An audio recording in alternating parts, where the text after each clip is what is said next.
ጤና ይስጥልኝ አድማጮቻችን፣ ተመልካቾቻችን እንደምን አላችሁ? እንደምን ሰነበታችሁ? ግርማ ካሳ ነኝ። ይህ ዋሜራ ነው።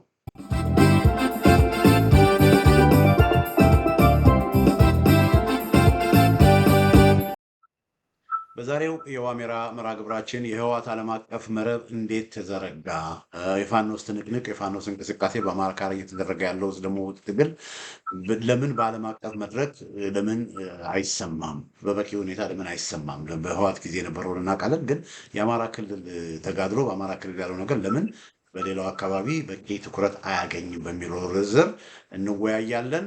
የዘውትር ታዳሚ እንግዲህ እንግዳ አለኝ፣ እያሱ ኤፍሬም ከለንደን። በዚህ ጉዳይ ላይ እንግዲህ ሀሳብ እንለዋወጣለን። እያሱ እንደገና የዋሜራ ሚዲያ ታዳሚ ሆነ ስለመጣ አመሰግናለሁ። እንደምን አለ? እንደምን አለ ግርማ፣ በጣም እኔም አመሰግናለሁ። መልካም እንግዲህ ያው ሁላችንም እንደምንሰማው በአሁኑ ጊዜ የብልጽግና መንግስት ከሻዕቢያ እና ከወያኔ ጋራ ኢንፋክት የብልጽግና መንግስት አይደለም ነው የብልጽግና መንግስትና ህወሓት በአንድ በኩል፣ የሻዕቢያ መንግስትና ህወሓት በሌላ በኩል ወደ ጦርነት ሊገቡ ነው። ከ1 ሚሊዮን በላይ የትግራይ ወገን አልቋል። አሁን ተጨማሪ ደግሞ እንደገና የትግራይ ወጣትን ለመገበር የኤርትራ ወጣትንም ለመገበር እንደዚሁም ደግሞ በውሸት ትርክት ከደቡብ ክልል ከኦሮሞ ክልል ለሀገር ነው የምትዋጉት፣ ለኢትዮጵያ ነው የምትዋጉት በሚለው ተታለው በደሞዝ የመጡ የኦሮሞ ልጆች፣ የወላይታ ልጆች፣ የጋሞ ልጆችን ለመገበር የአብይ አህመድ መንግስት እንደገና ለጦርነት እየተሟሟቀ ያለበት ሁኔታ ነው ያለው። የኦሮሞ ብልጽግና መንግስት እንግዲህ በሁሉም ቦታ ጦርነት ነው።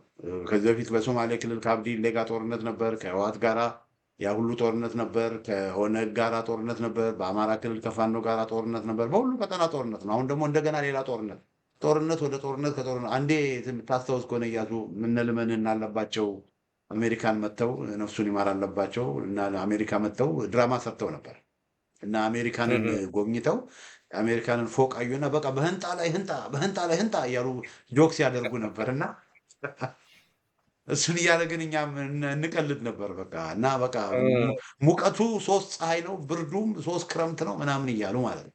እና አሁን ልክ በህንጣ ላይ ህንጣ እንደሚባለው የአብይ አህመድ ራሱን ብልጽግና ነኝ ብሎ የሚጠራው የኦሮሞ ብልጽግና በቃ በጦርነት ላይ ጦርነት ሆነ እና በትግራይ እንደገና ዳግም እልቂት እንዲኖር ዝግጅት እያደረገ ነው። በቃ የትግራይ የፕሮፓጋንዳ ወሬ እየተወራ ነው።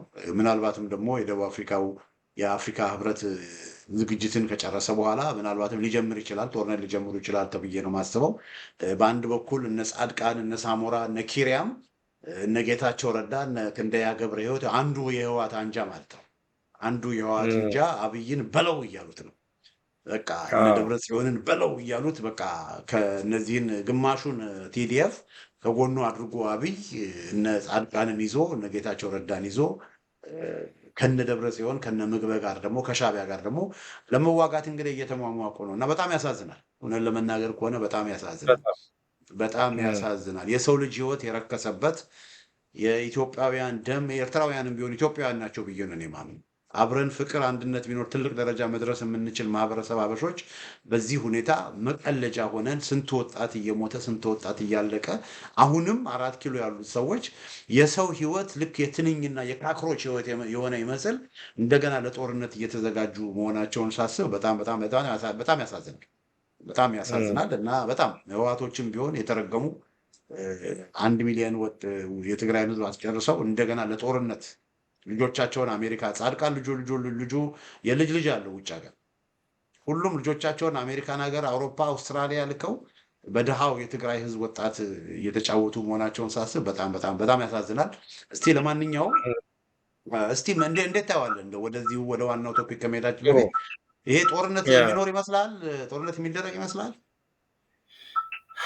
ከባድ ጥያቄ ነው። ምክንያቱም ከዚህ ቀደም ተወዳድሬ ማንም ብር አልሰጠኝም። አስይዤ ነበር አብይ ጥይት አይተኩስም ብዬ የተወዳደረም የለም አልበላሁኝም። እና አሁን ልወዳደር ብል ግን ትንሽ ነገሮቹ የተለወጡ ይመስለኛል። ምን ያህል እርግጠኛ መሆን አልቻልኩኝም። ምክንያቱም የሚነዛው የፖለቲካ የጦርነት ከበሮ አንተ ቅድም ያልከው በህንጣ ላይ ህንጣ በጦርነት ላይ ጦርነት የሚደረገው ዘፈን በጣም እንደቀጠለ ነው። እንግዲህ ማን አይዞህ እንዳለው አላቅም። አብይን መጠረጥራቸው ነገሮች አሉ። አንዳንድ ጊዜ ምንድነው ከመጋረጃ ጀርባ የሚሰሩ ዓለም አቀፍ ዲፕሎማሲና ወታደራዊ ሌሎች ስምምነቶች እኛ አናቃቸውም። በዝም ብሎ መቼም አብይን ዛሬ ተነስቶ ስለ ትግራይ ነው ወራለሁ ከዛ በኋላ ደግሞ ኤርትራን ወራለሁ ሲል ከዚህ ቀደም የነበረው ጩኸት ወይንም ደግሞ ውግዘት ይቀጥላል ወይንስ ደግሞ የይስሙላ ነገር ይሆናል የሚል ነገር ነው። አንዳንድ ጊዜ ግራ ያጋባሃል የዓለም ፖለቲካና እርግጠኛ ብልቱን ለማግኘት አይችልም። ግን እንደ ሰውነት ደግሞ ስናስበው የትግራይ ህዝብ በቂ መከራና ፍዳ ከዓለም ላይ ከተቀበሉ ህዝቦች መካከል አንዱ ነው። ምንም ጥርጥር የለውም። እንግዲህ 16 ዓመት ሙሉ ለነጻነት ትታገላለሁ ብሎ ወያኔን ተሸክሞ ታገለ። ምንም እንኳን የ27 ዓመት የአገዛዝ ፎይታ አለው በአንጻራዊ ብንልም ተመልሶ ወደ ጦርነት ገብቶ በ16 ዓመት ትግል ውስጥ ከጨረሰው የሰው ብዛት ይልቅ ወደ 100,000 ምናምን ነበር የሚሉት ቁጥሩን አላስታውስም። በአሁኑ ደግሞ እስከ ሚሊዮን የሚቆጠር ነው። ምክንያቱም ዘመኑም ቴክኖሎጂም ተለወጠ። የዛን ጊዜም በመድፍ ምናምን በታንክ አንጫጭተ ነው። አሁን ግን አብይ ድሮን ከዱባይ በማምጣት ከተርኪ በመግዛት ጦርነቱ በድሮን ሆነና በጣም አሰቃቂ የሆነ ግፍና በደል የደረሰበት ህዝብ ነው። ዛሬ እንደገና ደግሞ ወደዛ አይነት ጦርነት መግባት ማለት ትልቅ ስህተት ነው የሚሆነው። ነገር ግን የፖለቲካ ልዩነታችንን በንግግር መፍታት ያልቻልን ሰዎች ሆነናል ለዘመናት እና ይሄ እንግዲህ አብይም ስልጣኑን አለቅም የሚል ነው። እነዛም ደግሞ 27 ዓመት ሙሉ በስልጣን ላይ ኖረው አስተዳድረዋል። ባለስልጣኖቹ በቂ ሀብትና ንብረት አፍርተዋል። ለትግራይ ህዝብ ይህን ያህል ጠብ ያለለት ነገር ባይኖርም በአንጻራዊነት ሌሎች ነገሮች አሉ። አሁንም ተመልሰን ወደ ጦርነት ገብተን ይህንን ነገር በዛ ነው የምንፈታው የሚሉት ነገር አለና ይሄ ብዙ አሁን በዚሁ ደረጃ ላይ የምንነጋገርበት ላይሆን ይችላል። ግን ዓለም አቀፍ የሆነ የራሱ ዳይሜንሽን ወይንም ደግሞ ለዓለም አቀፍ ይዘትም ያለው ነገር ነው መስሎ የሚታየኝና በእርግጥ አሁን አይዋጋም የሚል ነገር የለኝም። እንግዲህ አንዳንድ ጊዜ የሚታዩ ቪዲዮዎች አሉ። አንድ ጊዜ አንድ ቦታ ላይ ሳቀርብ አንድ ሰው ምን ነገር ቪዲዮዎቹ የድሮዎች ሊሆኑ ይችላሉ ይላል። በአውቶቢስ 200 አውቶቢስ ወታደር ሲንቀሳቀስ ከባድ መሳሪያ ሲንቀሳቀስ ከዚህ ቀደምም ደግሞ ለምሳሌ አየር ኃይል 9ኛ ዓመቱን ሲያከብር ባልተጠበቀ ሁኔታ ከአረብ ኤሚሬት በፈረንሳዮች በአረብ ኤሚሬት በኩል የሰጡት ሚራጅ ነው ምን አይሮፕላኖች ተዋጊ አይሮፕላኖች አሉ። እንደገና ኢቨን አሜሪካኖችም የሰለላ ሄሊኮፕተሮች ሰጥተዋል። እነዚህ ሰዎች ምን እያደረጉ ነው ምን እየፈለጉ ነው የሚል ነገር ግራ ያጋባሃልና ድንገት ይሄ ነገር የዓለም አቀፍ ቅንጅት ሊኖረው ይችላል ወይ ከበስተጀርባ አብይ ብቻውን ደፍሮ ያደርጋል ብዬ እምነት የለኝም። አብይ ሊያደርግ የሚችለው ከዱባይ ከዋሽንግተን ከፓሪስ አይዞ ከተባለ ብቻ ነው። እንዲሁም ደግሞ ከቴል አቪቭ እና ከነዚህ አካባቢዎች አይዞ ተብሎ ከተንቀሳቀሰ ያድርገዋል። የውክልና ጦርነቱን ሊያካሂደው ይችላል። ምክንያቱም ገንዘብ ማግኘት አለበት፣ መሳሪያ ማግኘት አለበት። መሳሪያ እንዳገኘ አይተናል። በትንሹ በአየር ኃይሉ ሁኔታ አይተናል። እና የጦርነቱን እንግዲህ ድሮ አያረግም ብዬ 100% ነበር የተወዳደርኩት። ግን አሁን 50-50 በማለት ወደ እንትን እላለሁ። አሁን ደግሞ ትልቁ የሌላው ደግሞ ገጽታ የለወጠው ምንድን ነው? ቅድም ያነሳቸው የጠቀስካቸው የነዚህ የአዲስ አበባ ያሉ የአዲስ አበባዎቹ ቲፒኤልኤፎች ማለት ነው። የቡክር ልጆች እንበላቸው ወይስ የማደገው ልጆች ጉዲፈቻዎቹ በበርጩማ ቱፍቱ ተብለው ብልጽግና የሆኑ እንትኖች እና ጌታቸው ያቀነባበሩት ነገር አለና በተወሰነ ደረጃ በዓለም አቀፍ ደረጃ በፖለቲካው ደረጃ የሆነ ሌጂቲሜሲ ወይም ህጋዊነት ገጽታ ሰጥተዋል። ምክንያቱም የሚዋጋው ቲፒኤልኤፍ እና ከቨርስስ ቲፒኤልኤፍ አይነት ነገር መሆኑና ድንገትም የዓለም አቀፉ ህብረተሰብ መቀሌ ያለውን ቲፒኤልኤፍ በቃ ወይንም ደግሞ የማስወገድም ነገር ሊኖር ይችላል እና የተቀናጀ ነገር ውስጤ ይታየኛል። ግን በማያሳዝን መንገድ ያንን በጣም ጣፋጭ የሆነ ሰነድ ማግኘት እስካሁን አልተቻለም። ስለዚህ 50-50 ጦርነቱ ሊጀመር ይችላል። ከተጀመረም እንግዲህ የዓለም አቀፉ ዜና ትኩረቱ በሙሉ ኢትዮጵያ ላይ ይሆናል። አሁን ያነሳነውን ይሄ የህወሓት የዓለም አቀፍ መረብ አክቲቬት ይሆናል ወይንም ደግሞ ይነሳል ማለት ነው። እና ለምን እንዴት ተነሳ እንዴት ነበረ የሚለውን እናወጋለን ማለት ነው። ከዛ መልካም እኔ ደግሞ ከምን አንጻር ነው ማየው ጦርነቱ ሊደረግ ይችላል የሚል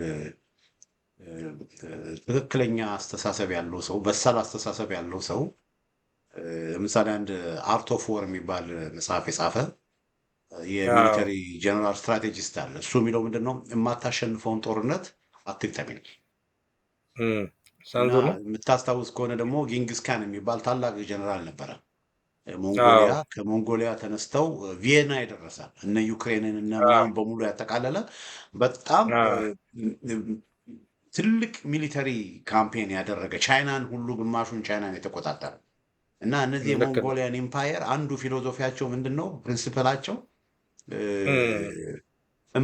ማናሸንፈውን ጦርነት መግባት የለብንም የሚል አላቸው። ሰላዮች ልኮ እንደሚያሸንፉ ሲያውቁ ነው ኦፕሬሽን የሚያደርጉት። ይሄ ሱንዙ ምንድን ያለው? ትክክለኛ ስማርት የሆነ ጀነራል ወደ ጦርነት ከመግባቱ በፊት ጦርነቱን ያሸንፋል። ልክ ነው።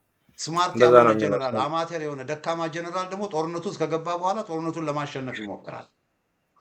እና አብይ አህመድ እዚህ አማራ ክልል ጦርነት ሲጀምሩ ተው ስንላቸው ነበር።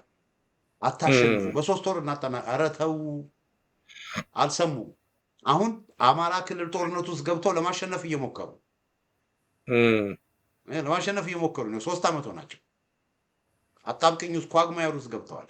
አሁንም ህወሓት ጋራ እነዚህ ሰዎች ስማርት ስላልሆኑ ስማርት አይደሉም። እነዚህ ሰዎች ሎጂክሊ የሚያስቡ ሰዎች አይደሉም። ራሽናሊ የሚያስቡ ሰዎች አይደሉም። ስለዚህ እንደዚህ አይነት ስህተቶች የሚሰሩ ሰዎች ናቸው ብዬ ስለማምን በቃ ድንጋይ ራሶች ናቸው ብዬ ስለማምን አሁንም ስህተት ሰርተው ትግራይ ላይ ከሻዕቢያ ጋር ውጊያ ይጀምራሉ ብዬ ነው የማስበው። ሎጂካል የሆነ ሰዎች ቢሆኑ የሚያገናዝቡ ሰዎች ቢሆኑ እንዴ ይሄ ችግር ስለሚያስከትልባቸው አያደርጉትም እላለሁ። ግን የሰዎች ሎጂካል አይደል። የሚያደርጉት ነገር በሙሉ የሚያስደነግጥ ነገር ነው የሚያደርጉት። ስለዚህ ባህሪያቸው እንደዚህ አይነት ባህሪ ስላላቸው እኔ ጦርነት ይጀምራሉ ብዬ ነው የማስበው። ግን የጀመሩት ጦርነት ህወሓቶችም ሻዕቢያዎችም ያሸንፋሉ ብዬ እኔ አላስብም። ባይገርምህ ቲፒኤልኤፍ በስልጣን ላይ በነበረችበት ጊዜ እንደው አድማጮችም እንድታዩት እንደው ቲፒኤልኤፍ በስልጣን ላይ የነበረችበት ጊዜ 2 የኤታማዦር ሹሞች ነው የነበሩት፣ የመከላከያ ኤታማዦር ሹሞች። አንዱ ጻድቃን ሌተና ጀነራል ጻድቃን ገብረትንሳኤ፣ ሌላው ደግሞ ጀነራል ሳሞራ ዮኑስ። ሁለቱም አሁን በብልጽግና ሳይድ ናቸው። እነ ኪሪያም ኢብራሂም ምናምን በሙሉ አብዛኛው ያኔ ከትግራይ ትስዕር ብለው ሲዋጉ የነበሩት እንደውም በዓለም አቀፍ መድረክም ብዙ የሚሰሙ የነበሩት ሰዎች በሙሉ ኢቭን ከዓለም አቀፍ ማህበረሰብ ጋር ግንኙነት ያላቸው እነ ጻድቃን እነ ጌታቸው ረዳ ሁሉ አሁን ከአብይ ሳይድ ናቸው። ስለዚህ ምናልባትም አብይ አህመድ የተማመነው ነገር ይሄ አሁን የህወሓት የዓለም አቀፍ መረብ ኔትወርክ ቢዘረጋም ያ ኔትወርክ ራሱ ተከፋፍሏል። ግማሹ ህወሓት አሁን ከነሱ ጋር ከኛ ጋር ናቸው ብለው የሚያምኑ ይመስለኛል።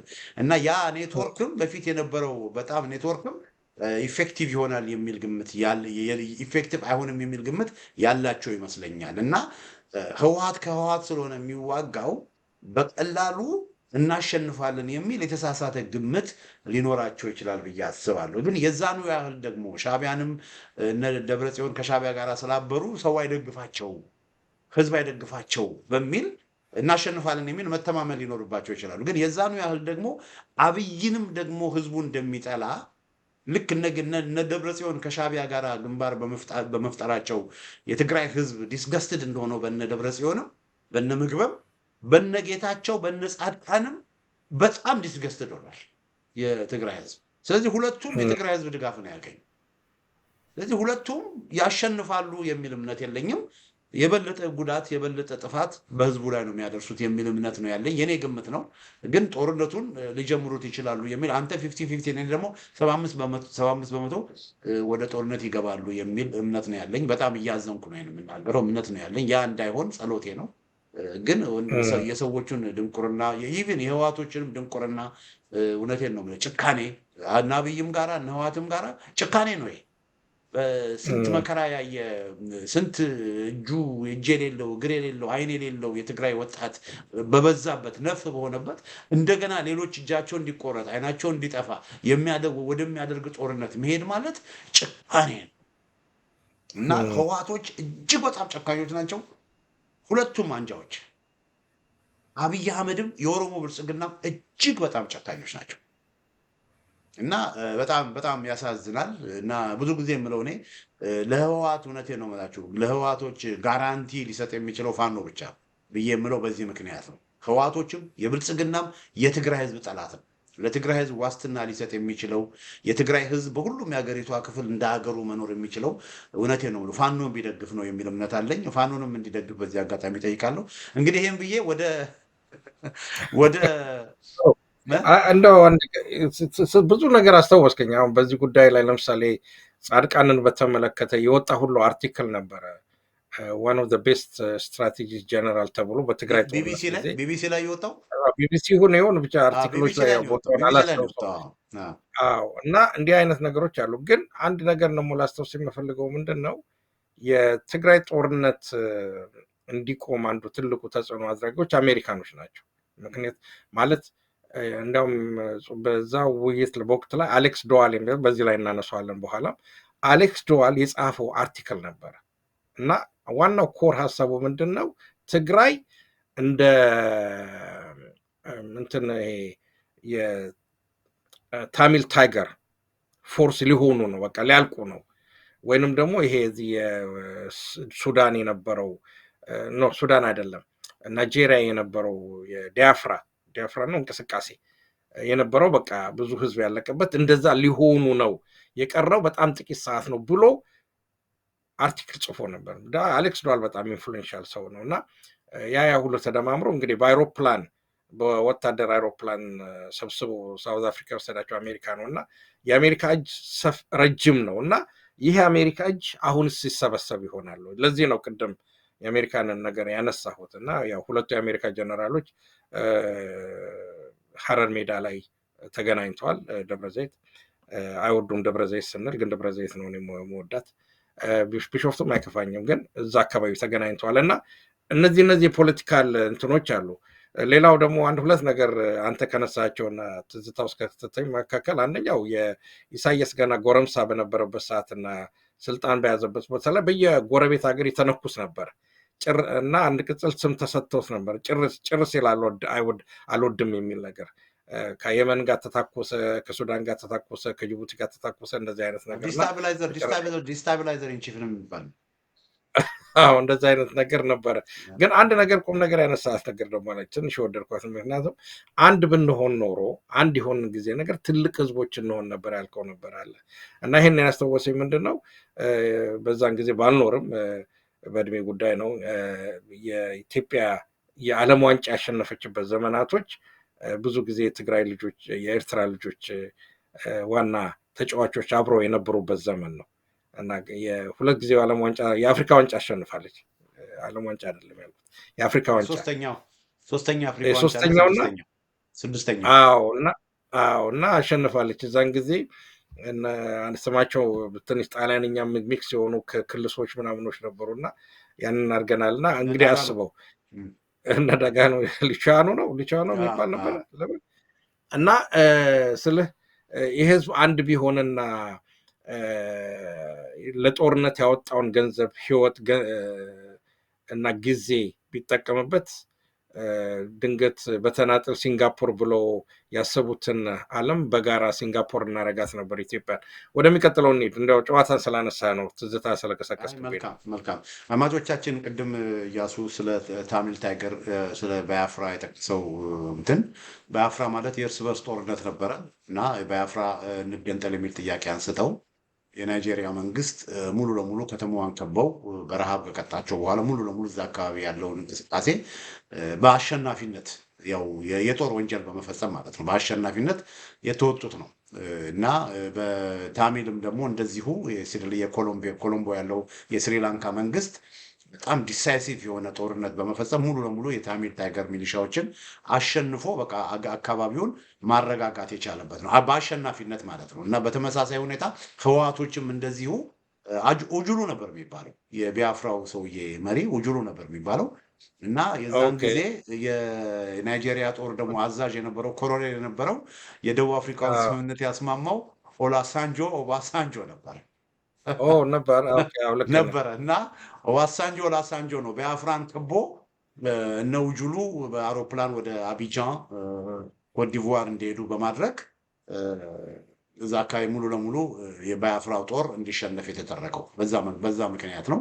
እና ታሚልታይ እና ወያኔም እንደዛ ሊሆን ነበር ማለቱ ነው። እንግዲህ ወያኔ ሙሉ ለሙሉ ጠፍታ ነበር፣ በቃ ሙሉ ለሙሉ ጠፍታ ነበር። እና ግን ከዛ ነው ድና ይሄው አሁንም ለትግራይ ህዝብ እርግማንና መከራ እየሆነች ነው።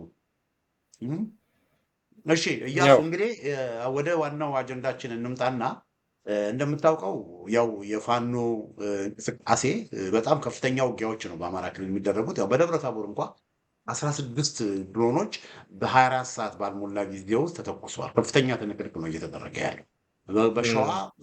በሸዋ በነበረው ትንቅንቅ እዛ ኦልሬዲ ሸዋ ውስጥ 5 የአየር ወለድ ክፍለ ጦሮች አሉ። 101ኛ፣ 102ኛ፣ 103ኛ፣ 104ኛ፣ 105ኛ በተጨማሪ ሌላ 6ኛ የአየር ወለድ ክፍለ ጦር ወደ ሸዋ እንዲገባ ተደርጓል። 2 የሪፐብሊካን ጋርድ ክፍለ ጦር ወደ ሸዋ እንዲገባ ተደርጓል። 1 የባህር ኃይል ክፍለ ጦር ወደ ሸዋ እንዲገባ ተደርጓል። ደብረዘይት አካባቢ የነበረ የምድር ጦር ኮር አርሚ ከመካናይዝድ ጋር ሁሉ ወደ ሸዋ እንዲገባ ተደርጓል።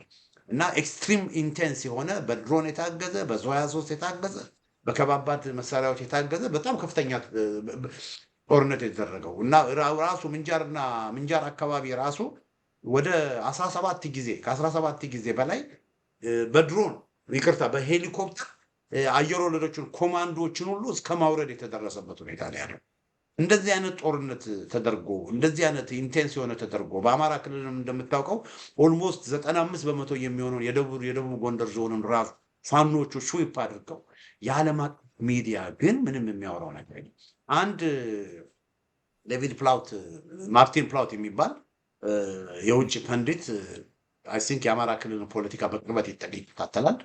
አይ ቲንክ እሱን ኦንቦርድ በማምጣት የአማራን ትግል እንዲከታተል በማድረግ ዙሪያ ላይ አንዳንድ ወገኖች እኔ የማውቃቸው አንዳንድ ወገኖች በጣም ጥሩ ስራ ነው የሰሩት እና ከሱ በስተቀረ ሌሎች አካባቢዎች ሌሎች የዓለም አቀፍ ማህበረሰብ ቤዚክሊ የአማራው ጉዳይ ምንም እንዳልሆነ ትልቅ ማህበረሰብ እያደረገ ያለው እንቅስቃሴ ምንም ነገር እንዳልሆነ ተደርጎ ነው እየተቆጠረ ያለው እና በዚህ ዙሪያ ላይ ለምንድን ነው የሚለውን እንግዲህ እናነሳለን። እና ህወሓቶች ያኔ ትንሽ 4 ሚሊዮን ሆነው አንድ ክፍለ ሀገር ሆነው ይሄ ሁሉ ትንሽ 12 ጊዜ የተባበሩት መንግስታት ሴኩሪቲ ካውንስል በህወሓት ጉዳይ ላይ ውይይት አድርጓል።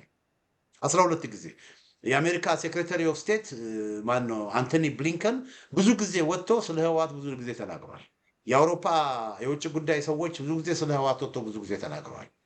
አሁን አንድም የአሜሪካ ከፍተኛ ባለስልጣን እንኳን ሴክሬታሪ ኦፍ ስቴት እንኳን ማርኮ ሩቢዮ ቀርቶ አንድም የአሜሪካም የአውሮፓም የውጭ ግንኙነት በሏቸው ምን በሏቸው በአማራ ክልል በሚደረጉ ጉዳይ ላይ ልክ በቃ የአማራ ማህበረሰብ ኢራን የሆነ ይመስል ወይም ጠላት የሆነ ይመስል ኖርዝ ኮሪያ የሆነ ይመስል በቃ ኮምፕሊትሊ ብላክ አውት ነው ያለው። እና ምንድን ነው ችግሩ በሚለው ዙሪያ ላይ እንነጋገራለን። በተለይ ደግሞ ከህወሓት ጋር የነበረውን የህወሓት የዓለም አቀፍ መረብ እንዴት ተዘረጋ ምን ይመስላል በሚለው ጉዳይ ላይ እስቲ አንተም የምታውቀውንና ያለህን ጀባ ትላለህ። እስቲ በዚህ ጉዳይ ላይ እስቲ የህወሓት ዓለም አቀፍ መረብ እንዴት ይመስላል እስቲ በዚህ ጉዳይ ላይ የምትለው ካለ እስቲ ለአንተ መድረክ ልስጥ። ጥሩ ያነሳቸው ነጥብ በጣም የሚገርሙ ነገሮች ናቸው። ግን አሁን ማሳሰብ የምፈልገው ይሄ መርሃ ግብር ብዙ ጊዜ ትኩረት እንዲያገኝ የምንፈልገው ፖሊሲ ሜከሮች፣ የሚዲያ ሰዎች፣ ጋዜጠኞች፣ የማህበረሰብ ሊደሮች፣ መሪዎች አይነት የመሳሰሉ ትኩረት ቢሰጡት ለዚህ መርሃ ግብር ጥሩ ነው እላለሁ። ስለ ሌላው ለኦርዲነሪው ደጋፊ ለምናምን እንደ ግብአት ቢሆንለት እና ያለውን ሁኔታ ለመረዳት ይረዳል እንጂ ብዙ ሊያመጡት የሚችሉት ለውጥ የለም። ይህንን በመረዳት አሁን የምንነጋገረውን የምንወያየውን ነገር በመረዳት ያለው ፍሬምወርክ በትክክል በመረዳት ድንገት ውጭ ያለው ዲፕሎማቲክ ወይንም ደግሞ ቅድም አንተም ጥሩ መሰል ፕላውት ነው ማን ፕላውት የሚሉት እሱ እንደዚህ አይነት ሰዎችን በማምጣት የአማራ ህልውናን ትግል ወደ ዓለም አቀፉ ህብረተሰብ ማውጣትና ያ ሁሉ በደልና ግፍ እየተሰራ ዝምታ መመረጥ እንደሚገባው ትልቅ ትምህርት ስለሚሰጥ ነው ይህንን ነገር ለመወያየት የፈለግነው። እና እንግዲህ ወደ አንድ የመጀመሪያ ግፍ ይሰርተውላል እና ከዛ ብንነሳ ጥሩ ነው። እና እንግዲህ ወያኔ ትግል የጀመረችው መቼ ነው የሚለውን ነገር ስንመለከት ወያኔ በ1970ዎቹ ትግል ስትጀምር የዚህ የትጥቅ ትግልም ሆነ የነጻነት ትግል ወይንም ደግሞ የማርክሲስት ጽንሰ ሀሳብ ገና ባለበት ሰዓት ላይ ነው፣ አፍላው ላይ ነው ማለት ይቻላል። በ1970ዎቹ ማለት ነው። ያው ኢትዮጵያም እንግዲህ መንግስቱ ኃይለማርያም መጥቶ ሶሻሊዝም የሚያወጀው ከዛ በኋላ ነው።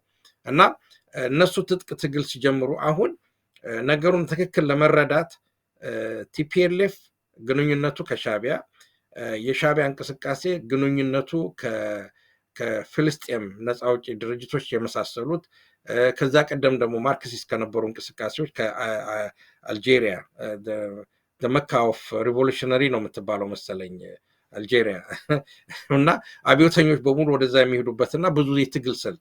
ከዛ በኋላ ደግሞ ለምሳሌ በዛ ወቅት በነበረበት ሰዎች ድንገት እንግሊዝ ያሉ በፊት የቆዩ ሰዎች ያሉት አይአርኤ የሚባል የአይሪሽ ሊበሬሽን ሙቭመንት የነበረበትና ከእንግሊዝ ጋር ከፍተኛ ግብግብ የነበረበት ነው እና በየከተማ ቦምብ የሚፈነዳበት፣ ታቸር ራሷ አንድ ጉባኤ ላይ ከስር ቦምብ አስቀምጦባት ሊገሏት ትንሽ ያመለጠች ነች። ከዛ ቀደም ሌሎችም ሮያል ፋሚሊዎች ሜምበሮችን ሁሉ በጀርባ ሽርሽር ሲሄዱ የገደሉና በጣም ከፍተኛ የአይአርኤ እንቅስቃሴ የነበረበትና የአብዮት ድባብ፣ የአመፅ ድባብ፣ የነፃነት ድባብ የነበረበት ዘመን ነው ወያኔ ወደ ትጥቅ ትግል የገባው። አሁን ወያኔ ወደ ትጥቅ ትግል በሚገባበት ሰዓት ከዓለም አቀፉ የግራ ዘመም ፖለቲከኞች የነፃነት እንቅስቃሴዎች ጋር የአጋርነት ህብረት ፈጥሯል። የአጋርነት ህብረት ፈጥሯል እና ወያኔ መጀመሪያ አካባቢ የአልባኒያን ኮሚኒዝም ነው የምንከተለው የሚል ነገር ወስዶ ከነ ሄንበር ወጃ ይባላል የአልባኒያው መሪ ጋር ግንኙነት የነበረውና በዚህ ሌፍት ዊንግ የሚባሉ ነፃነት እንቅስቃሴ በሙሉ ግንኙነት የፈጠረ ነው። ያ የትግል ዘመን ወያኔን እንደ አብዮተኛ፣ እንደ ለውጥ ፈላጊ፣ ከጭቆና እንደሚወጡ አድርጎ እንዲሳሉ አድርጓቸዋል። በዚህ ፍሬምወርክ ውስጥ ነው እንግዲህ ኔትወርካቸውን የዘረጉት ማለት ነው። አሁን በዚህ ጊዜ በጣም አንዳንድ አጋጣሚዎች የሚገርምህ ነገር በዛ ዘመን የወጡ ወጣቶች እንደ አሌክስ ዶዋል የመሳሰሉ ዛሬ 70 ነው ወደ 60 ምናምን ዓመት ሆኖ መሰለኝ ከዩኒቨርሲቲ እንደወጡ ስራም የጀመሩት ከዛም አልፎ ትዳርም የጀመሩት በትግራይ በረሃ ወይንም ደግሞ በኢትዮጵያ በረሃዎች ውስጥ ናቸው። እና እነዚህ ሰዎች ለምሳሌ አሌክስ ዶዋልን አሁን ኤክስኪዩቲቭ ዳይሬክተር የወርልድ ፒስ ኤክስኪዩቲቭ ዳይሬክተር ነው።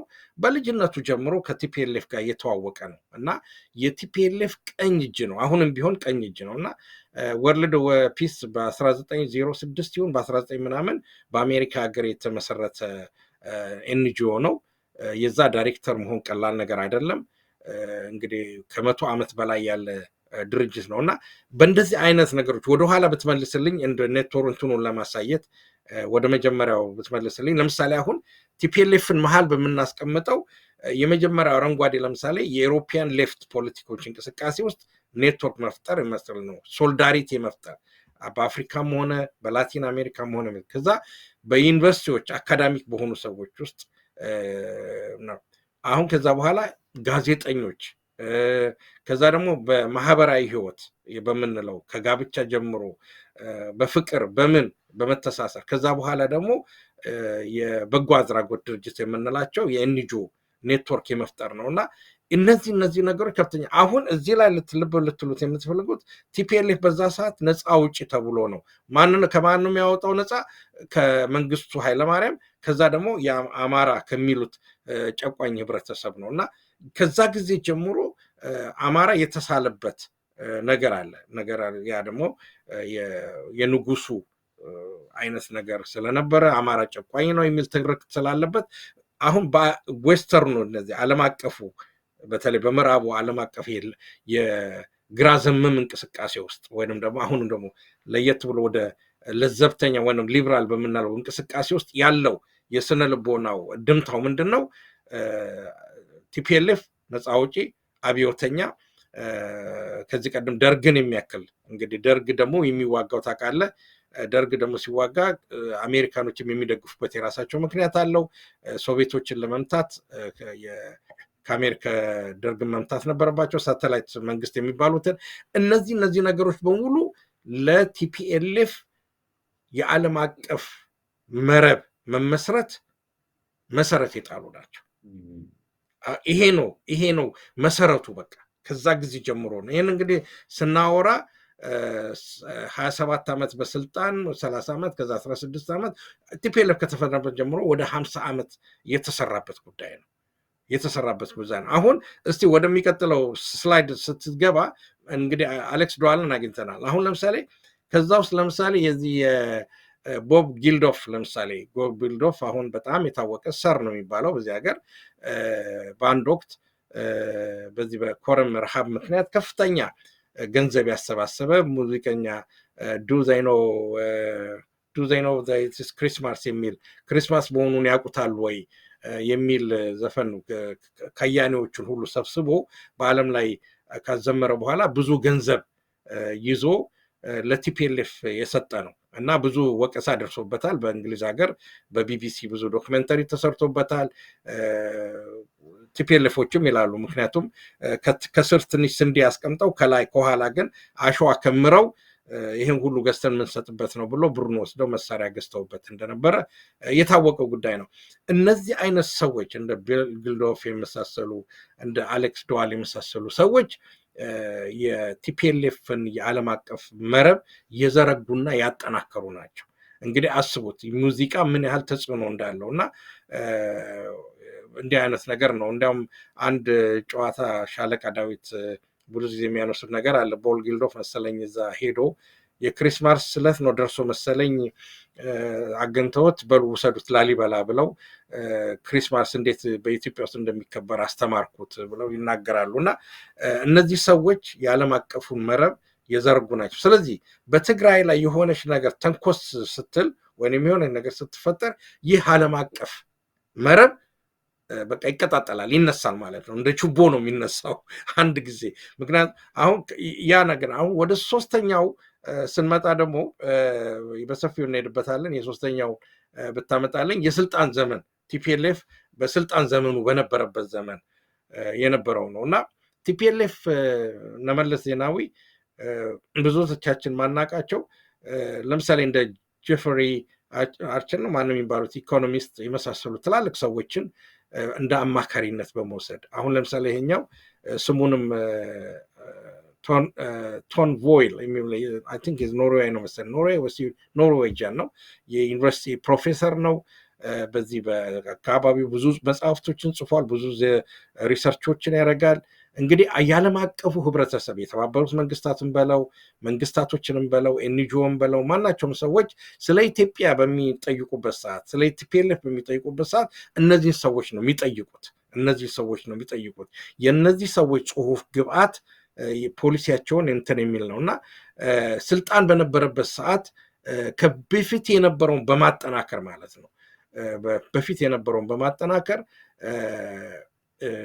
ለምሳሌ በውጭ ሀገር ያሉ አምባሳደሮችን የራሱን ሰዎች በማስቀመጥ ግንኙነት በማድረግ የቢዝነስ ግንኙነት በመፍጠር የመሳሰሉት አንዳንድ ጊዜ በማይታሰብ መልኩ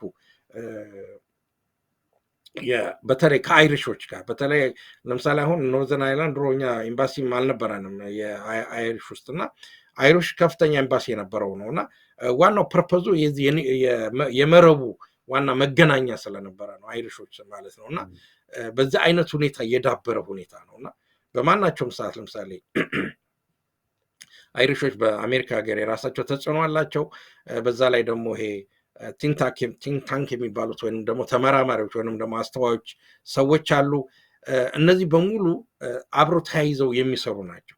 ስለዚህ ይሄ ለ50 ዓመት የተገነባ ኔትወርክ ለምሳሌ አሁን ይሄ ማን ነው ማርቲን ፕላውት የሚባለው በቲፒኤልኤፍ በሁለተኛው ጦርነት አካባቢ እንደ ቀልድ ተብሎ የተሰራለ ኮሎኔል ማርቲን ፕላውት ቲፒኤልኤፍ ስፖክ ፐርሰን የተባለበት እስከሚደርስበት የደረሰበት ነገር ነው ማለት ነው።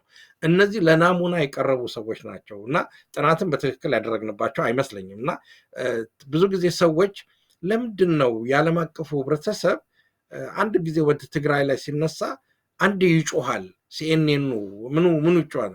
እና አሁን ለምሳሌ ቲፒኤልኤፍ ገንዘብ ማሸሹን ብቻ ሳይሆን አሁንም ይሆን ወርቅ ይነግዳል የሚባል ነው። ምን ያህል እውነት እንደሆነ ወደፊት የምናየው ነገር ነው። ከሌላ በኩል ደግሞ የምናየው የዲያስፖራው ኦርጋናይዜሽን ለነገሩ እውነት ነው። ወርቅ መነገዱ በጣም በብዙ ቢሊዮን የሚቆጠር ወርቅ እየነገዱ ቤዚክሊ ትግራይ ያሉ አንዳንድ ጀነራሎች በተለይ ሽሬ አካባቢ ያሉት ወርሎርድ የሆኑበት ሁኔታ ነው ያለው እዛ አካባቢ ያለው ሁኔታ። ከዛ በፊትም እንደዛ ሲያደርጉ ነበር። ኦንቶፕ ኦፍ ዛት ደግሞ ለ27 ዓመት የፌዴራል ባጀትን የሚቆጣጠሩት ስለነበረ በቢሊዮን የሚቆጠር ገንዘብ ወደ ውጭ አውጥተው በቃ ጋዝ ስቴሽኖች፣ የተለያየ ኢንቨስትመንት ውስጥ ገብተው ከፍተኛ የሆነ ገንዘብ ከፍተኛ የሆነ መረብ ነው ያለው። በዛ ገንዘብም ነው እየገዙ ሎቢ ምናምን የሚያደርጉት። ትክክል። በጣም ከቲፒኤልኤፍ ስለ ፖለቲካሊ ጠላናቸውም አልጠላናቸውም እንዳለው ሆኖ ከቲፒኤልኤፍ አንዱ መማር የምትችለው ምንድነው? ለመክፈል አይሳሱም። ለሚያስፈልጋቸው አላማ ለመክፈል አይሳሱም። ሚሊዮን የሚከፈል ይከፍሏታል፣ ያንን የሚጠይቀውን ነገር ማለት ነው። ደግሞ ፈረንጅ ሚዲያ ከተከፈለው፣ የፈረንጅ ሰው ከተከፈለው፣ በደንብ ትሪት ካደረግከው በማናቸው መንገዱ በጥሩም በመጥፎ መንገድ ነው ትሪት የሚደረጉት በነገራችን ላይ። እና በመጥፎ መንገድ ስለ ይሄ ኢሞራል በሆነ መንገድም ሊሆን ይችላል። እና በዛ በኩል ሁሉ በተደረገው መንገድ የራሳቸውን ኔትወርክ ያጠናክሩበትና የሰሩበት ነው። ይሄ ደግሞ ልምዱ የመጣው ከሻዕቢያ እና ከጀብሃ ከዛ በፊት ቅድም ከጠቀስኳችሁ ከሌሎች የነፃነት እንቅስቃሴዎች አብሮ ተያይዞ የመጣ ነው። እና ይሄ ሆኖ ካለ በሌላ በኩል ደግሞ በነፃነት እንቅስቃሴ ውስጥ ከ1970 ውስጥ ጀምሮ በነበረው እንቅስቃሴ ውስጥ ለረጅም ጊዜ ዲያስፖራው ተደራጅቶ የቆየበት ነው። የትግራይ ዲያስፖራ በፖለቲካ ሴንሱ ነው። አሁን የአማራን ዲያስፖራ ብትመለከተው ብዙ ጣጣ ያለበት ነው። እሱ ላይ ወደ በኋላ እንመጣበታለን። እና የትግራይ ዲያስፖራ በጣም በስነስርዓት ባለው መንገድ የተደራጀ እያንዳንዱን የትግራይ ሁኔታ የሚከታተል ጊዜውንም ገንዘቡንም የሚሰጥ አስፈላጊም ሲሆን ህይወቱንም የሚሰጥ ሆኖ የተደራጀ ነበር። እና ለምሳሌ እዚህ ላይ ፈንድሬዚንግ የሚል አድቮኬሲ ያለ የወጣቶች እና የፕሮፌሽናል አሶሲዬሽኖች አሉ። እና አሁንም ያ ቅሪት አለ። ይሄኛው እንደ ምስል ብሎ የምትታየው ትግራይ ውስጥ ካለው አዳራሽ ውስጥ የተወሰደ ነው። ትግራይ ሶሳይቲ ኦፍ ትግራይ የሚል ነው። ይሄኛው የራሳቸው ድረገጾች አሏቸው። እና በእንደዛ አይነት መልኩ ነው በሰባዎቹ ስትመጡ፣ በሰባዎቹ እና በሰማንያዎቹ አካባቢ ስትመጡ የአውሮፓ ህብረተሰብ፣ የአሜሪካ ህብረተሰብ ዌስተርኑ በተለይ ከትግራይ ከመጣ ወዲያውኑ የሬፊውጂ ስታተስ ይሰጠሃል፣ አያንገላታህም። እንግዲህ በስደተኝነት የኖሩ አሁን የምናውቀው ሰው ነው። ግሪን ካርድ እንኳን ያላቸውን ላባረር የሚል መንግስት የመጣበት ነው። የዛን ጊዜ ግን ጦርነቱ ስለነበረ ፖለቲካውም ስለነበረ በስደተኝነት ከመጣ ወዲያው ሴትልድ ታደርጋለህ፣ ኑሮህን ትጀምራለህ፣ የሚያስፈልገን ድጋፍ ትሰጥሃል። ትግሉ በዛው መንገድ ይቀጥላል ማለት ነው። የአሁኑ ግን ለምሳሌ ብዙ የአማራ ልጆች ይመጣሉ። እኔ ባለሁበት ሀገር ወረቀታቸውን ለማግኘት ስንት መከራ ነው የሚታየው። ቅድም ያልከው የዚህ ድሮን እየወረደ የሁሉ ትግል እየተካሄደ ማስረጃ ይፈልጋሉ። የታሰርክበትን ሰርተፊኬት አምጣልን የሚሉ አሉ። አንዳንድ ኬዞችን አይቻለሁ። እና እንዲህ የሚቀለድበት ጊዜ ነው። በፊት ግን ከኢትዮጵያ ነው የመጣሁት፣ እኔ ትግራይ ተወላጅ ነኝ፣ ማናቸውም ተወላጅ በዛ ሰዓት ስንመጣ የዌስተርኑ ዓለም በእጁን በአበባ ነበር የሚቀበልህ። እና ለትግሉ ራሱ ትልቅ አስተዋጽኦ ያደረገ ነው። እና የዚህ የሁለቱ የመለዋወጥ እንግዲህ ቅድም ያልኩት በትግል ውስጥ የነበረው ሂደት የነፃነት ታጋይ መሆን፣ የሌፍት ፖለቲካ እንቅስቃሴ መሆን፣ ከሌሎች ሌፍት እንቅስቃሴዎች ጋር አብሮ መቀናጀት ያመጣው የዝርጋታ አለ። ከዛ በኋላ ደግሞ የቀዝቃዛ ዓለም ጦርነት ራሱ የፈጠረው ራሱ ዳይናሚዝም አለ። እዛ ላይ መስራት የለብንም። አሜሪካኖች ራሳቸው ደርግን መምታት ስለሚፈልጉ ሌሎችም ነገሮች በኢትዮጵያ ውስጥ ማድረግ ስለሚፈልጉ በዛ አካባቢ ያሉትን እንቅስቃሴዎች ነፃነት እንቅስቃሴ እንገራለን የሚሉ ማናቸውንም ኃይሎች በተለያየ ምክንያት በገንዘብ ጭምር ይደግፉ ነበር። በዲፕሎማሲ በገንዘብም በሚሊተሪም የመደገፍ አዝማሚያ ነበራቸውና ይሄ ነው ዋናው ነገር። አሁን ወደ አማራው ስንመጣ እንግዲህ የአማራው ምሁርና ህዝቡ መረዳት ያለበት እነዛ ሁሉ ፕሪቪሌጆች አሉ። አሁን የአማራ ህዝብ የነፃነት እንቅስቃሴ ነኝ ብሎ ራሱ የአማራ ነፃ አውጪ ድርጅት ነኝ ብሎ ራሱን አይጠራም። ቲፒኤልኤፍ ግን የትግራይ ሊበሬሽን የትግራይ ህዝብ ነፃ አውጪ ድርጅት ነኝ ብሎ ይጠራው። በአይዲዮሎጂ ደረጃ እኔ ማርክሲስት ነኝ ብሎ አልተንቀሳቀሰም። በአሁኑ ሰዓት አይዲዮሎጂ የሞተበት አይነት አዝማሚያ ነው ያለው። ወዘር ሊበራልም አይደለህም ማርክሲስትም አይደለህም። በዓለም አቀፍም ደረጃ ደግሞ አንድ አይዲዮሎጂ ከሞላ ጎደል አንድ የርዕዮተ ዓለም ገኖ ያለበት ቦታ ስለሆነ የሚያፋልም ነገር የለም። መጀመሪያ ስለ በኤርትራ ውስጥ ለምሳሌ በጣም የተከሰተው ነገር ምንድን ነው? ስትፈለግ አረብ ትሆናለህ። የአረቡ እርዳታ ስትፈልግ ሶሻሊስት ነኝ ትላለህ። እንትና ሰለጠነው እዛ ነው፣ ቻይና ነው ሄዶ የሰጠነው ኢሳያስ። የኩባኖች የሌፍቱ እንቅስቃሴ ይደግፈሃል። ከዛ በኋላ ደግሞ ደርግ ሲመጣ ደግሞ ጸረ ደርግ ሆነ ደግሞ ትሰለፋለህ። አሁን ያ የፖለቲካል ምህዳር የለም። ምህዳር የለም። አማራ ያንን ሊጫወትበት የሚችልበት ምህዳር የለውም ዛሬ። እና ነፃ አውጣለሁ ብለህ ስትነሳ ከማን ነው ነፃ የምትወጣው አይነት ነገር ነው። ስልህ ይህ አጠያቂ የሆነ ጉዳይ ነው። ስለዚህ እንዲህ አይነት የፖለቲካ ምህዳር ስለሌለው በዛ ነገር በፍቅር ተነድፎ በኢትዮጵያ ውስጥ ገብቶ ከፋኖ ጋር ውሎ አድሮ በልቶ ጠጥቶ እንደውም አስፈላጊ ከሆነ ጋብቻ ሁሉ ፈጽሞ አሌክስ ዶዋል እንደፈጸሙት አይነት ማለት ነው። ጋብቻ ሁሉ ፈጽሞ ቤተሰባዊ ነገር ሆኖ የኢትዮጵያን ወይም የአማራን ፖለቲካ ወደ አደባባይ የሚያወጣ የለም። ለምሳሌ ከዚህ ቀደም ከነበሩ ከአንዳንድ ጋዜጠኞች ጋር ለመነጋገር ሞክሬያለሁ በግሌ እና ማስረጃ ይፈልጋሉ። በቃ እስቲ ብላክ ኤንድ ዋይት በቃ የተፈረመበት አብይ እንዲፈርሙ ዛሬ ድሮን በአማራ ክልል በዚህ አረጋለሁ ይሄን ያህል ሰው ገድያለሁ ብሎ ማስረጃ ሁሉ እንድታመጣላቸው ይፈልጋሉ። ድሮ ግን እንደዛ አልነበረም። ይሄ ስለሆነ የአማራው ህዝብ ብሶትም የፋኖ እንቅስቃሴም የሚደረስበትን በደል ለማውጣት ልንከተል የምንችለው ስትራቴጂ የተለየ መሆን አለበት ማለት ነው። ያ ምክንያቱን አውቀናል፣ እንዴት እንደመጣ ተረድተናል። አሁን ያ ነገር የለም። ስለዚህ እንዴት ነው ማድረግ ያለብን ነው እንግዲህ እሱ በሰፊው ልንወያይበት እንችላለን እና በዚህ ላይ ጥያቄና መልስ ካለ ልንሄድበት እንችላለን። ግርማ መልካም። አይ በጣም ኢምፖርታንት፣ በተለይ የህወሓትን መረብ እንዴት ይሰሩ እንደነበረ ማወቁ በጣም አስፈላጊ ነው።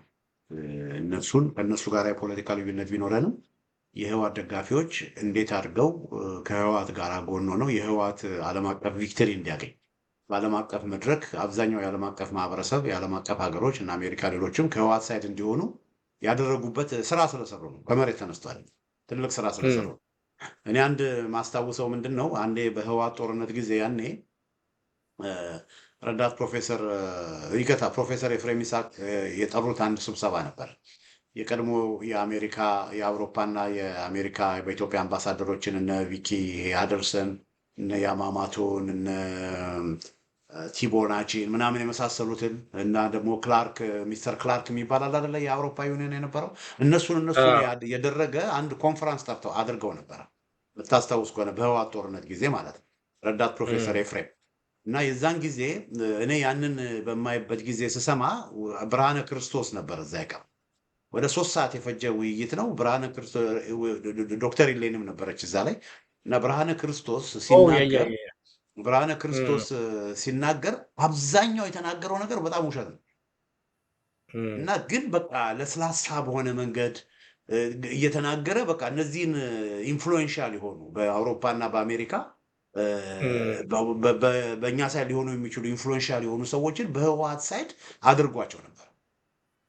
ለምን ሄዶ ኤክስፕሌን አደረገ፣ ሄዶ አስረዳ። ከዛ እኔ ለፕሮፌሰር ኤፍሬም ቴክስት አደረኩላቸው። እንዴት አረጋ ከበደ የአሜሪካ አምባሳደር በኢትዮጵያ የኢትዮጵያ አምባሳደር በአሜሪካ እንዴት አልተጋበዘብኝ? ፌር አይደለም የሰሩት ስራ እየጠየቋቸው ሁለቱንም ማቅረብ ያስፈልግ ነበረ። ከዛ ምን አሉኝ፣ አቶ ግርማ እኔ እንደውም መጀመሪያ የጠየቅኩት ከዚህ ፎረም ጋር ውይይት እንዲደረግ እንደው ሚድል ግራውንድ ጦርነቱን እንዲቀም የጠየቅኩት አምባሳደር ታዬን ነበረ። አምባሳደር ታዬን ነበር የጠየቅኩት። አንተም ከአምባሳደር አረጋ ጋር ማመቻቸት የምትችል ከሆነ እሺ የሚል ከሆነ ዚስ ሰንዴ አይ ካን አሬንጅ ዘ ሴም ሚቲንግ አሉኝ። ከዛ እኔ እንደዛ ሲሉኝ አዘንኩኝ። የሚያሳይ ምንድን ነው? አምባሳደር ታዬ የተባበሩት መንግስታት ውስጥ ገብቶ ብዙ የሚያወራ ሰውዬ ነው፣ አሁን አምባሳደር የሆነ ማለት ነው። ግን ስራው ዲፕሎማት ነው። ግን እሱ የብልጽግና ቃል አቀባይ ሆኖ ይሄ ፕሮፓፓል አይደለ ይሄ ካድሬ እንደዚህ አይነት ንግግር የሚያደርግ የነበረ እንጂ እውነተኛ የዲፕሎማሲ ሌሎች ሀገራት በኢትዮጵያ ላይ ያላቸውን አመለካከት ኒውትራላይዝድ የሚያደርግ ስራ አይሰራም ነበር። ኢቭን እንደዚህ አይነት መድረክም ተሰጥቶት ቀርቦ ለማስረዳት ፈቃደኛ አልነበረም። ግን እነሱ ግን ተመልከት፣ ትንሽ ቀዳዳም እንኳ ብትሆን ያንን ቀዳዳ ይጠቀሙበታል። እና በዚህ መልኩ ነው የዓለም አቀፍ ማህበረሰብን አንደኛ ዲፕሎማሲ እና የውጭ ግንኙነት ሂዩሚሊቲ ይጠይቃል፣ አክሰሲቢሊቲ ይጠይቃል። ትሁት መሆን አለብህ። አክሰስ በተጠየቀ ጊዜ መልስ መመለስ አለብህ። ዋይዝ መሆን አለበት። እኔ ለአንተ የምናገረውን ለነጮች ልናገር አልችልም። ለአንተ ለምሳሌ ስለ አብይ አህመድም ሆነ ስለሌሎቹ ለአንተ የማውራውን ለነሱ ላውራ አልችልም። ለነሱ በምታወራበት ጊዜ ዲፕሎማቲክ ቋንቋዎች አሉ እና እነዚህ መጠቀም ያስፈልግና በዛ ረገድ በጣም የህዋቶች በጣም ይበልጡናል። እና የፋኖ ደጋፊም እና የፋኖ የአማራ ማህበራት የሚባሉ አሉ። ብዙ አለ አይደለ? ብዙ ሰዎች አሉ እዛ ፋኖን እንደግፋለን የሚሉ። እነዚህም አሁን ከህዋት በጣም መማር ያለብን ነገር አለ። አንደኛ አንድነት ያስፈልገናል። ሁለተኛ የምናደርገውን ነገር ማወቅ አለብን። ሶስተኛ ስሜታዊ መሆን የለብንም፣ በስሌት እንጂ በስሜት መንቀሳቀስ የለብንም። ሂውመን ራይት እያልን ማለት የለብንም። ዜ ዶንት ኬር አባውት ሂውመን ራይት። እና የእኛን ጉዳይ በምናቀርብበት ጊዜ ከነሱ ጥቅም ጋር በሚያዛምድ መልኩ አድርገን ነው መቅረብ ያለን። እኛን መደገፋቸው የእነሱን ጥቅም እንዴት ሊያስጠብቅ እንደሚችልም በማሳየት ነው እንትን ማለት ያለብን። እና በዚህ ጉዳይ ላይ በጣም በልጠውናል። በብዙ ነገር አቅም እያለን ግን አቅም እንደሌለን ነው የሆነው። የፋኖ ደጋፊ የዳያስፖራ አባላት ተከፋፍለናል። እና በዚህ ብዙ መሰራት ያለበት ብዙ መስተካከል ራሱን የቻለ ሲንግ አጀንዳ መሰለኝ ራሱን የቻለ አጀንዳ ነው። በዚህ ጉዳይ ላይ ዳያስፖራው ምንድን ነው ማድረግ ያለበት? ከህወሓቶች ተምሮ በምን መልኩ ውጭ ሀገር ያለው ማህበረሰብ በአማራ ክልል ያለውና ከፋኖ ጋር በተገናኘው አዎንታዊ የሆነ አመለካከት እንዲኖረው፣ ኔጌቲቭ የሆነ አመለካከት ያላቸው ደግሞ ቢያንስ ኒውትራላይዝ እንዲሆኑ፣ ኔጌቲቭ መሆናቸው አይደግፉ፣ ግን ኔጌቲቭ መሆናቸውን እንዲያውቁ ምን መሰራት አለበት፣ ኢንቴሊጀንት በሆነ መንገድ ዋይዝ በሆነ መንገድ ምን መሰራት አለበት በሚለው ዙሪያ ላይ አይ ቲንክ ሰፊ አጀንዳ ነው። በዚህ ጉዳይ ላይ አይ ቲንክ በስፋት በሌላ መርሃ ግብር መነጋገር እንችላለን። ግን እንደው መጨረሻ ሰዓታችንም ስለሄደ መጨረሻ የምትለው ነገር ካለ አንድ 2 ደቂቃ ልስጥህና እንጨርስ። እያሱ ጥሩ። ይህንን ነጥብ ያመጣ ነው እንግዲህ ያለ ምክንያት አይደለም። ምክንያቱ ምንድን ነው? አሁንም ይሄ ዓለም አቀፍ የሆነው መረብ እንዳለ ነው እና የትም ሰዓት ሊንቀሳቀስ ይችላል እና መደነቅም የለብንም። አሁን ባየነው መሰረት ማለት ነው። ድንገት እንደተባለው ጦርነቱ ነገ ወይ ተነገ ወዲያ ቢጀመር እና አሌክስ ዱዋል ብዕር አይነጥፍም፣ ይመጣል። ሌሎችም እንደዚሁ ማለት ነው። ግን ማንኛውን ቲፒኤልኤፍ አግዘው ነው የሚመጣው። አሁን እኮ ቲፒኤልኤፍ ነው የሚባለው። ቲፒኤልኤፍ ለቲፒኤልኤፍ ልክ ነህ። እሱ እንግዲህ ምን አይነት ዳይላማ ውስጥ ገብተው ይሄንን መፍትሄ እንደሚሰጡት አስጨናቂ ነው የሚሆንባቸው፣ ከባድ ነው የሚሆንባቸው። ግን ኮር የሆነውን ማለት ሴሉ እዛ ዋናው ሴሉ ያው ቲፒኤልኤፍ በብዙ ጊዜ ያፈነግጣል። ምን ይላል? ብሩ ያለው የት ጋ ነው ነው ጥያቄው። እንግዲህ አሁን ለተጠየቀ ጥያቄ ብሩ ያለው ሀብቱ ያለው የማን ነው የሚከፍለው ይሄንን የሚያደርገው ነገር የሚለው ነገር ነው እና ስለዚህ ለሚከፍለው ክፍል ይደረጋል። ፕላስ ደግሞ ጦርነቱ ደግሞ በተለይ የሰውን ሕይወት ዋጋ ስለሚያስከፍል ያ ጥሩ ሽፋን ነው። የሰብአዊ መብት ሙግት ጥሩ ሽፋን ነው። ሰላም ጥሩ ሽፋን ነው። ይሄ ማህበራዊ ቀውሱ ጥሩ ሽፋን ነው። ስለዚህ ከዛ ጀርባ ብዙ ለመስራት ይቻላል። ከአብይ ጋር ጦርነቱ ሲሰነዘር በህዝብ ላይ የሚደርሰው በደል አሌክስ ዱዋልም አለም አላለም እኛም እንጽፋለን። ስለ ይሄ ጦርነት መቆም አለበት። የትግራይ ህዝብ እንደገና ሌላ ስቃይና መከራ መድረስ የለበትም። በሰብአዊነት ደረጃ መሟገት እንችላለን። ግዴታ እነሱ የውጭ ሰዎችን መናገርም መጻፍ አለባቸው የሚል እምነት የለንም። ነገር ግን በዚህ አይነት ደረጃ በሚዲያ ደረጃ ተጽዕኖ ለመፍጠር በዲፕሎማሲውም ተጽዕኖ ለመፍጠር የአማራው በተለይ ዲያስፖራው ከራሱ ኮክን ውስጥ ከራሱ ሼል ውስጥ መውጣት መቻል አለበት። አሁን እንደማየው አንዳንዶቹ ጋር የምሰራው ምንድነው በራሱ ጋቢ ተጠቅልሎ እዛው ነው የሚያክቶመትመው። ከዛ ወጥቶ ያለውን ኔትወርክ መጠቀም መቻል አለበት። እና በእርግጥ እንግዲህ አንዳንድ ፋክተሮች ወይም ደግሞ ኤሌመንቶች ላይኖሩ ይችላሉ። ለምሳሌ እንደ ድሮ ከተለያዩ የትግል አጋሮች ተብሎ ገንዘብ ላይመጣል ይችላል። አሁን ቅድም እንደነገርኩ ይሄ ቦብ ጊልዶፍ በሚሊየን ወስዶ እንዳስታቀፈው አይነት ላይመጣል ይችላል እና እንደዛ አይነት ድል ላይኖር ይችላል። ግን በፖለቲካ ማሸነፍ ስላለ ሁሉም የየራሱን ኔትወርክ መቀስቀስ አለበት እና ይሄንን ነው የምለው። ከዚህ መማር መቻል አለብን። መልካም፣ በጣም አመሰግናለሁ እያሱ። እንግዲህ የዋሜራ ሚዲያ ታዳሚ ሆነ ስለመጣ በጣም አመሰግናለሁ። እግዚአብሔር ይስጥልኝ። አመሰግናለሁ። እሺ አድማጮቻችን፣ ተመልካቾቻችን የህወሓት ዓለም አቀፍ መረብ እንዴት ተዘረጋ፣ ፋኖ ትንቅንቅ በዓለም አቀፍ መድረክ ለምን አይሰማም በሚል ርዕስ ስር ያዘጋጀነው ዝግጅት ይህን ይመስላል። በተመሳሳይ ጉዳይ በሌላ ጊዜ ሰፋ ባለመልኩ ዲያስፖራው ምን ማድረግ እንዳለበት፣ እንዴት አድርጎ ደግሞ አገር ቤት ያለውን ትግል አገር ቤት ያለውን የአማራ ማህበረሰብ ጥያቄ በዓለም አቀፍ ማህበረሰብ ትኩረት እንዲያገኝ እንዴት አድርጎ መንቀሳቀስ እንዳለበት ሰፋ ያለ ውይይቶች እናደርጋለን። ስላዳመጣችሁን በጣም እናመሰግናለን። እግዚአብሔር ያክብርልን። ጤና ይስጥልኝ።